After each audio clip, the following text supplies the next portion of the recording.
I don't know if she should have relinquished the crown or not. I think she should have just kept it. Sold it on eBay at best for a tenner. Wow. Hello and welcome to the Abroad in Japan podcast. Probably the best way of learning about life in Japan without actually being in Japan. I'm your host, Chris Broad, and we're joined as always by England's top Japan enthusiast, Mr. Pete Donaldson himself. Pete, how the devil are you doing? What's going on? Howdy, Christopher. I have bought spectacles off the internet.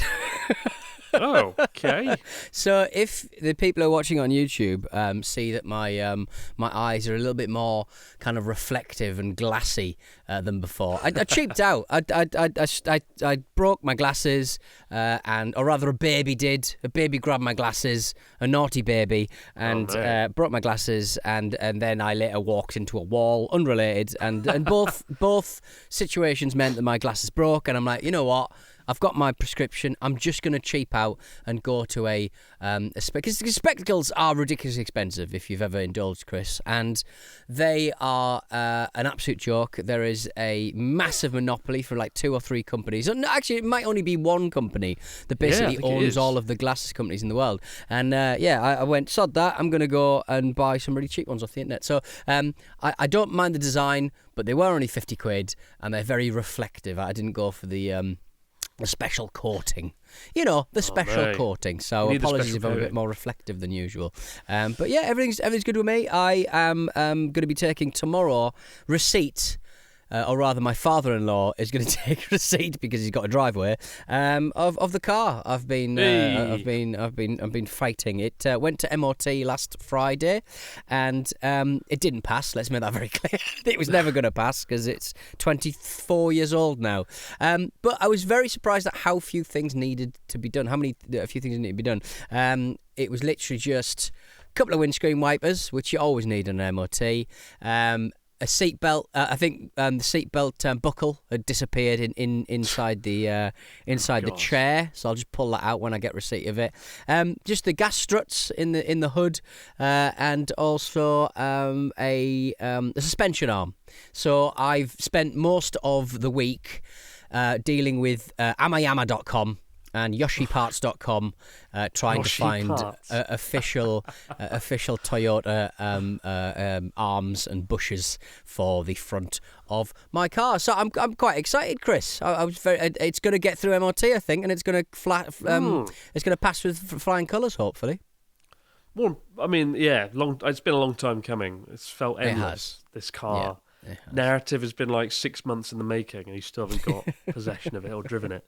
Most importantly, though, is the Encarta 95 hat you're wearing. He's wearing a hat, if you're not watching on YouTube. Is that the encyclopedia from Microsoft 95? Windows 95? It is, yes. Yeah, I remember that. That was thought good.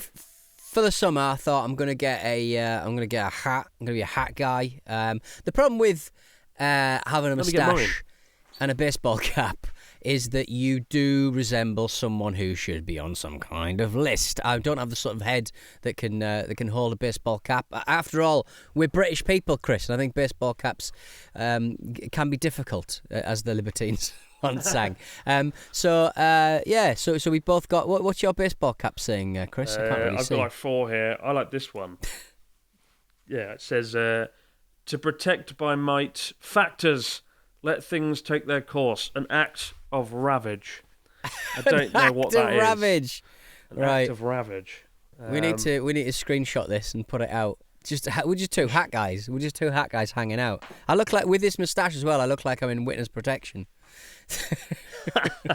Well, this hat now can kind of conceal my awful weird rash that I seem to have had the other day, as we mentioned in the last episode. Also got this hat here that says. I think this is like my collection of hats. I got like the 100 yen store. They've always got like weird, creepy English on. This just says, "Don't you think so? What happened afterwards is of no concern to me. Is that right? That boxer versus wrestler fight is advertised. Splendid. Advertised." That's a lot in there, and that's all been kind of needle pointed. That's a machine has gone and actually created like 100 of those. It's incredible. I wonder where these hats are made. I do want to find out. It'll be a documentary. I really do. Seeking out Japan's 100 yen hats in a weird sweatshop in Myanmar where kids have to sew weird, crappy sentences in.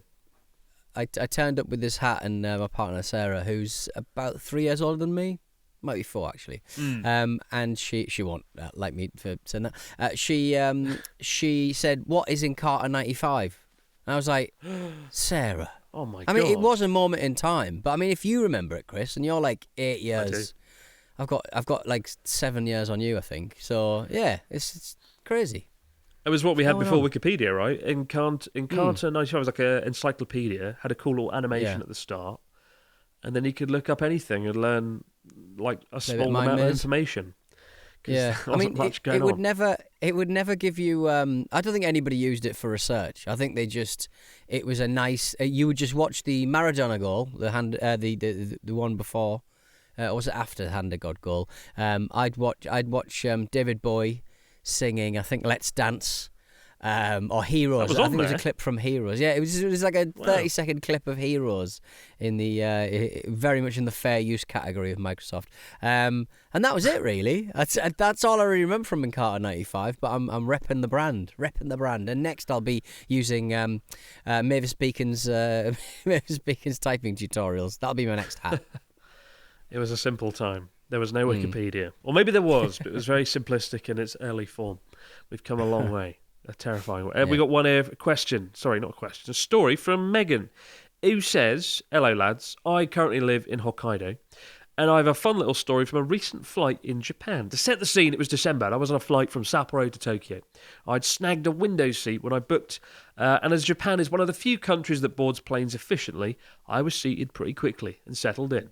Soon I saw who I'd be sharing the row with, a young mother and her 2 children. She ushered her, at a guess, 4-year-old into the middle seat, and she, with her young baby, perhaps 1 year old, took the aisle seat. I was trapped. But thinking that Japanese children are generally well behaved, and I had my headphones in any case, I wasn't too worried about the relatively short flight.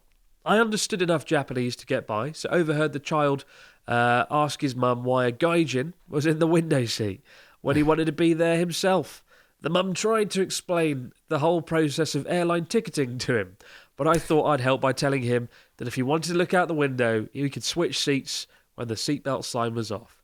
When we started cruising, and as promised, I asked if Korkun, his name is Korkun, would like to switch seats with me now. Before I had managed to even unbuckle my seatbelt, Korkun had thrown his off and climbed into my lap to gaze out the window. My God. Not what I had in mind. Suddenly I was stuck with a child on my lap and he seemed quite comfortable. I looked over to the mum for help, but she seemed preoccupied with the baby and I suppose she wasn't at all fussed. Korkun sat in my lap quite happily, looking out the window for some time and then becoming engrossed in his Anpan Man book. Eventually he returned to his own seat, the plane landed and the family made their way to wherever they were going. Maybe this is an unusual occurrence, as a few podcasts ago there was a survey noting that Japanese travellers were stressed sitting near strangers, but this certainly wasn't the case for this young family. I'm not particularly maternal, so I'm always surprised when kids decide to like me for whatever reason. It might be different for men, but have either of you guys had similar experiences where kids have taken a liking to you and acted in a funny or strange manner? That is so oddly specific. Thanks for the podcast, guys. Always enjoying your trips and travels around Japan. Megan. To which I say, no, Megan, no kids like me. I'm a monster.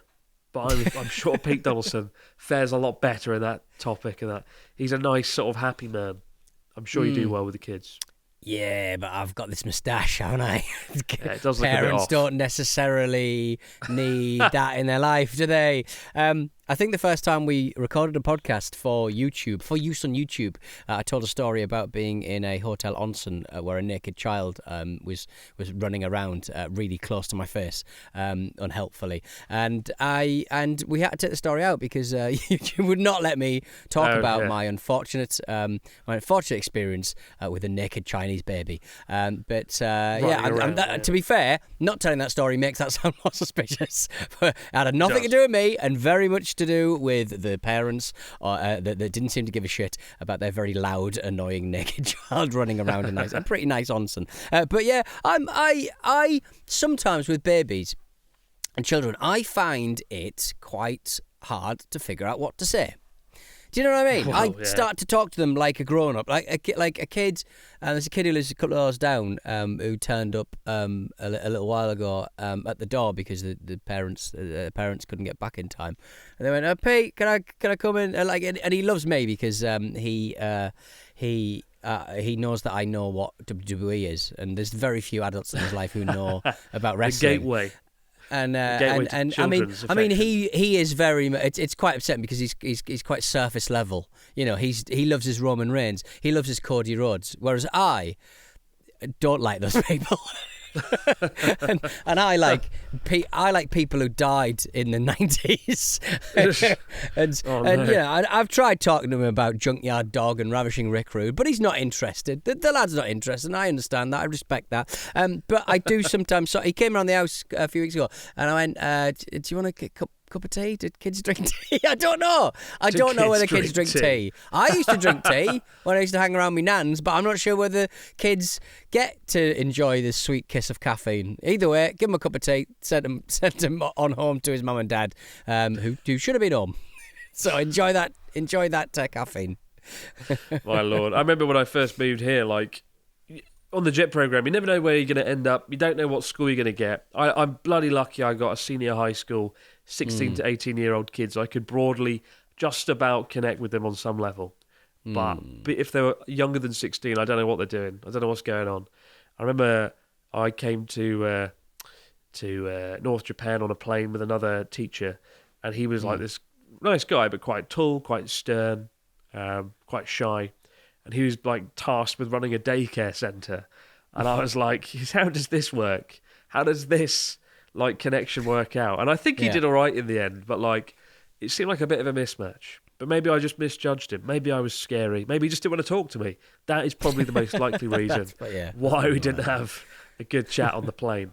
But thank God. If I'd ended up with like children, young children, I don't know if it would have been abroad, leaving Japan probably after 12 weeks. No thanks. Would have been straight out of there. No thanks. But now you might recall, guys, about a week ago, we had a story about Miss Japan 2024. And we came to a few conclusions. Number one, the Miss Japan beauty pageant is ridiculous and just sorely outdated. Having women come up on stage in a swimsuit, hoarded around like cattle, it should have stayed in the 1960s. Alas, it's here. People still watch it for some fucking reason. But Miss Japan, the winner this year, was a Ukrainian girl, Ukrainian woman, whose parents are both from Ukraine, but she had been not born here, but she'd been raised here from the age of 5 and, you know, spent a lot of time in Japan, fluent in the language, thinks like a Japanese person in a lot of ways. Japanese second name. But, but she kind of, what was her name? Karolina Shiino. So, her surname was Japanese. But a lot of people weren't happy that someone who wasn't ethnically Japanese won the contest. They thought it was a bit kind of unfair to, Japanese beauty standards. I don't know. Would it be fair to say, Chris, the sort of people who are really into Miss Japan and Miss World are probably quite antiquated in their views anyway? I love it. I watch it every week. I watch it all the time. What are you on about? I love it. I've never met anyone. I'm watching the regionals. I've never met anyone who went, oh yeah, I'm going to go and watch the Miss XYZ pageant. Yeah, it's not about the babes. It's about the competition. It's about the spirit of competition, for crying out loud. It's about the poorly thought out sentences about how good world peace would be. And twisting around in the swim. Anyway, regardless, she won. And whether you think that's good or not, that's up to you to decide. But then, we only recorded this the other day, and brand new, exciting news. She's given up her crown because it turns out she had an affair with a married man. And in Japan, having affairs, at least if you're a woman, is really bad. If you're a man, it's kind of accepted and you can get away with it and your career's fine. If you're a woman, though, your career's done. It's gone. It's finished. And unfortunately, for Miss Japan, it's she's relinquished her crown. Fill us in, Pete. What's going on? What have I missed there? Do you ever get the feeling, Chris, that when when we do these sort of news stories, every sort of week we'll do a news story about Japan or what's been going on and stuff, and it's generally like reviewing the 1950s, isn't it? It's generally like sort of going, Right, this has happened. Yeah, hard to Japanophile this one up, to be quite frank. Yes, I mean, last month's Miss Japan winner has relinquished her title, Karolina Shiino, after a magazine reported, because that's what they do, they report reports, that she was having an affair with a married man. It is the first time a Miss Japan winner has relinquished their title. The organiser said the post will be vacant for the year. No second chances for number 2, the person who got the silver medal. The Shukan Bunshin reported on Wednesday that Shiino, 26, was dating a doctor who is married.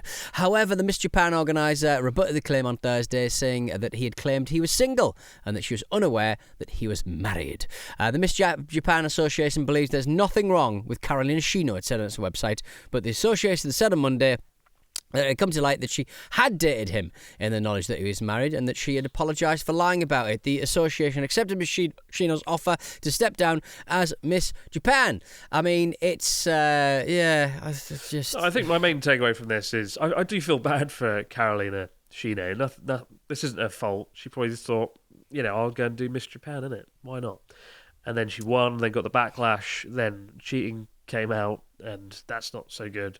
Whether or not she realised he had a partner, God knows. But I do feel a bit bad for her. At the same time, I think the competition, if you're going to have a Miss Japan competition, they should check maybe that you are at least like 50% ethnically Japanese historically. I do think, it's got to be some degree of ethnicity in some respect, especially with Japan, right, has no multicultural history per se. It's not like Europe where there's lots of different countries all blended together and lots of awful empirical stuff that's led to things happening in multicultural society. Japan hasn't had that, People can trace their ancestry back here hundreds of thousands of years, and to sort of negate that, it seems a bit wrong to some extent, So I get there has to be some sort of line there. And I really think they shouldn't have let someone who has not a single any element of Japanese ethnicity take part at this stage anyway. That's my thoughts on it, because it would have saved a lot of hassle and a lot of just horrible pain for everyone involved here. But that's my thoughts on it. I don't know. What do you think? It's almost as if that this competition is it should have been left behind in the 1970s, and we shouldn't really have to think about it, to be honest. I'm going to apply for it next time. I'm going to apply for it. Or anyone. Please do, Chris. Stupid competition, but it's definitely whether you guys think I don't know if she should have relinquished the crown or not. I think she should have just kept it, sold it on eBay at best for a tenner. But I don't know what vetting is in place for the candidates or anything like that. And I think private life shouldn't necessarily factor into it. I don't know. But again, if you are a celebrity or a model or an idol in particular in Japan and you're caught cheating, your career is sort of done, instantly. Even though it's quintessentially Japanese, they're worse than the French most times. Everyone's cheating. Everyone's having an affair. That makes them more Japanese. Surely they should give her another crown. It's true. I mean, that is a good point, though. Affairs are formidably popular here, and there's so many. I can't remember if there was a statistic that was like people in Japan don't have affairs, or on the record. The number was quite low compared to the West, but off the record, it's very high. It's really common here, where marriages are sort of more of a business arrangement that's for public-facing purposes, to look good for friends and family.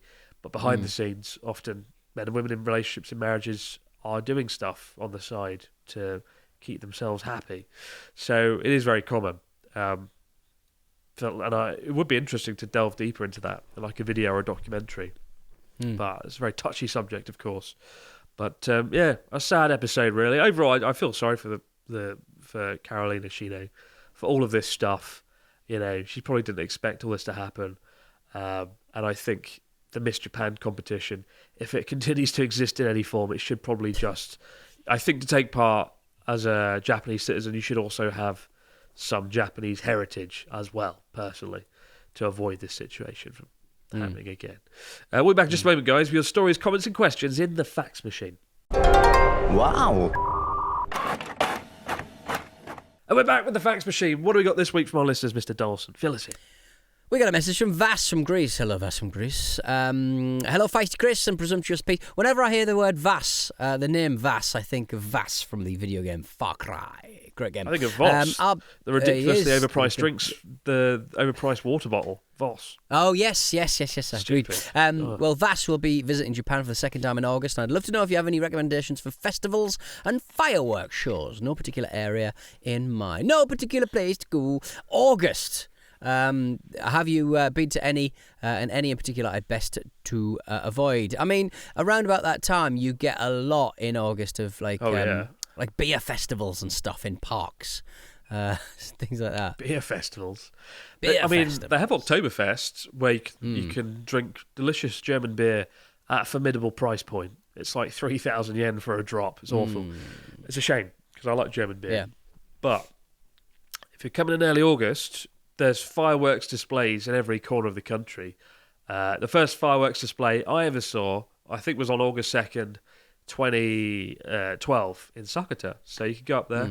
But a lot of the countryside, Akita and Niigata, Yamagata, have really big, really epic fireworks festivals at the start of August. And I'd say go to like Niigata because it's easy to get to by bullet train. And the biggest fireworks festival in Japan is Nagaoka, and it just looks like a scene out of a war film. Like all the whole explosions from the fireworks were ridiculous, and would love to go and see that one, but that gets my vote. You've never been to one yourself, Pete, have you? No. I always wanted to go to one of those. I want to go to the penis festival. Let's make that very clear. Of course you do. That's one for the old Instagram. I want to see some penises. I don't even know what that is actually. Do you know what that is? Yeah. But it's Look one it of up the things while I that read out the next one. people very much kind of get involved with and get very excited about, and you see it on documentaries and things like that. But I would say that like when you are at one of the festivals, I imagine getting yours out not welcome. No. I think they talk a good game in Japan, but they don't want to see yours. That's all I'm saying. What is messed up about that festival, and I like the idea of like celebrating fertility. That's great, and but then they have lollipops that people suck in the shape of that. Oh dear. And we've got to be careful how we word it because we don't want to get demonetised, but you get the idea. And I don't know how I feel about that. But yeah, I like the fact Japan celebrates all these different things. And I would like to go and check out some more festivals this year, as I've not done a good job in the last few years. We've got one here from David Kent, who says, David in Kent, rather. That's where I'm from. Well, hey. Hello, Chris. And hello, Pete. I've been a fan of you both for several years. I'm a big fan of Japanese language, food and culture. And my question is about tofu, something that no one will get excited about, me included. I've tried tofu a few times in the UK, and I was always disappointed as I found it to be kind of like flavourless scrambled eggs. That's quite a good comparison. I read a statistic that in Japan, people eat tofu at least 3 times a week, and so I wanted to know, have you found a region or a dish where this stuff is palatable or could stand toe-to-toe with the many delicious-looking meat dishes? Kind regards, David from Kent. Tofu, they do like batter it. You can get battered tofu. Abarage. Like, there is a lot of like Chinese restaurants that do more interesting things with tofu, or vegan restaurants as well. Like I used to go to a vegan restaurant in Sendai Station. It was called Tea's Tun Tun, and they had like tofu chicken, tofu pork. It was bloody amazing. And then it got shut down, and I don't know if it exists anymore. Sadly, alas. Tofu's good. Or you just honestly, the only thing you need is some bonito fish flakes to give it a nice fishy taste, and a few drops of soy sauce, and then you get rid of the flavourless problem, right? And then it's kind of nice. It's got a kind of umami flavour to it with a few fish flakes and a bit of soy sauce. So that's the easy way around it. But I like tofu. I'd say I eat it once every week at most, but it is pretty good. Are you a fan, Pete? I like different ones where it's... I like the kind of like variation, the silky sort of tofu you get with the kind of like rice noodles and stuff, and then you've got like the stuff that you fry is really good as well. I like it. I like it. I'm a big tofu guy. I went in there sort of, hedging my bets a little bit, but then now I'm like, fucking yes, I love tofu. It's delicious. It's the best. It grows on you. It does. It does grow on you. Yeah. But you just put some soy sauce with it, and you'll learn to love it, David. Trust me. As somebody who only eats salty, meaty, fatty things, even I like tofu. There is hope for you yet. We got one here from Cole Zimmerman on YouTube. He says, "Dear Courteous Chris and Polite Pete, as a fellow cheese lover, I deeply enjoy hearing you talk about your passion for cheese and the holy camembert," which I did have yesterday. I did have some deep-fried camembert. I wanted to try more cheeses from around the world, not just the ones from my local area in the US. In the past, I've heard you despair at the lack of quality cheese in Japan, but I hope there's at least some decent cheese to be had. I was wondering what cheeses Pete enjoys and what kind of cheese in Japan that you would recommend. All the best, Cole Zimmerman 8000. That's a very retro name. Pete, do you like cheese? Of course you do. I hope you do. Do I like tofu? Do I like cheese? Do I like food? It's great to please. Yes, I like cheese. You know what? I haven't had for ages? I haven't had a big raclette. I see it in like a European town. You just carving a big wheel of cheese and sort of like. That's pretty popular in Japan, actually. You can get that quite easily. Yeah, I love it. Big It's very raclette theatrical. fans, eh?